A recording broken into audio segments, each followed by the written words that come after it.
तो कैसे हैं आप लोग। शुरू करते हैं हमारी कहानी। रसिया के एक छोटे से ठंडे शहर में एना नाम की एक औरत रहती थी। उसकी जिंदगी उसकी 5 साल की बेटी सोफिया के इर्द गिर्द घूमती थी। सोफिया बहुत चंचल थी, हर समय हंसती रहती और उसे अपना आने वाला बर्थडे लेकर बहुत एक्साइटमेंट था। वो रोज गिनती करती थी कि उसके बर्थडे में अब कितने दिन बचे हैं, लेकिन किस्मत को कुछ और ही मंजूर था। सोफिया के बर्थडे से ठीक 5 दिन पहले एक ऐसी घटना हुई जो सबको हिला दिया। एक शाम एना अपनी बेटी को स्कूल से लेने गई थी।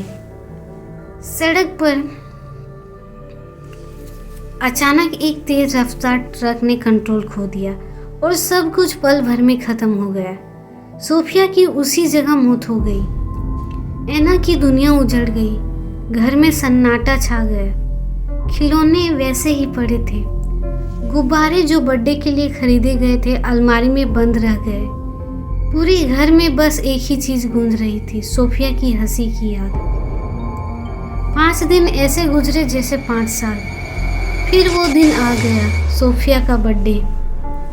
एना की सास ने कहा कि बच्ची की आत्मा को खुशी मिलती है अगर उसका बर्थडे मनाया जाए।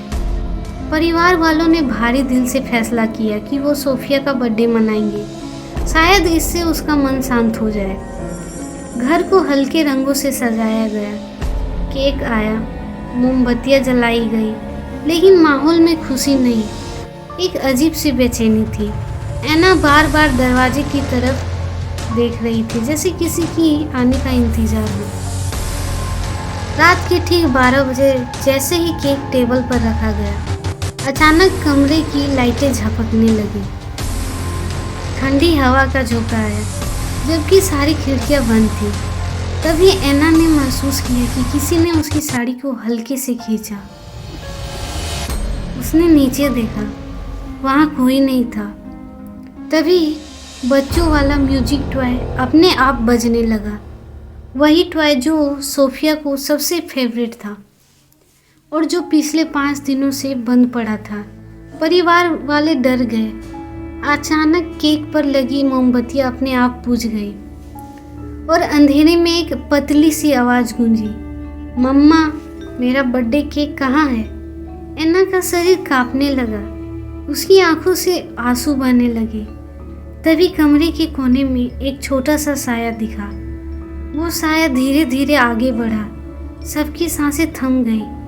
वो सोफिया थी, वही गुलाबी फ्रॉक, वही मासूम चेहरा, लेकिन उसकी आंखें बिल्कुल काली थी, जैसे उनमें कोई जान ही ना हो। सोफिया ने केक की तरफ इशारा किया और बोली, मम्मा, आपने मुझे बुलाया था, मैं आ गई। एना डर और ममता के बीच टूट चुकी थी। वो आगे बढ़ी, लेकिन जैसे ही उसने सोफिया को छूना चाहा, उसका हाथ ठंडी हवा में चला गया। अचानक सोफिया का चेहरा बदल गया। उसकी मासूम आवाज भारी हो गई, आपने मेरा बर्थडे मनाया, अब मुझे यहाँ से जाने मत करना। पूरे घर में जोरदार ठक ठक की आवाज गूंजने लगी। दीवारों पर बच्चों के हाथ के निशान उभर आए। एक एक करके घर की तस्वीरें गिरने लगी। तभी एना की सास जोर से चिल्लाई, इसे रोको, ये आत्मा है। एना रोते हुए चिल्लाई, सोफिया, मम्मा तुम्हें बहुत प्यार करती हूँ, लेकिन तुम यहाँ नहीं रह सकती। ये सुनते ही सोफिया जोर से हंसी। कमरे का तापमान अचानक बहुत ठंडा हो गया। सांस से भाप निकलने लगी। फिर अचानक सब कुछ शांत हो गया। लाइटें वापस जल गई। केक वैसे ही पड़ा था, लेकिन उस पर एक छोटा सा हाथ का निशान था। सोफिया गायब हो चुकी थी। उस रात के बाद उस घर में कभी बर्थडे नहीं मनाया गया। एना आज भी कहती है कि हर साल उसी तारीख को आधी रात के बाद उसके घर में बच्चों की हंसी सुनाई देती है और केक की खुशबू बिना केक के, क्योंकि कुछ आत्माएं सिर्फ यादों से नहीं, बुलावे से आती हैं।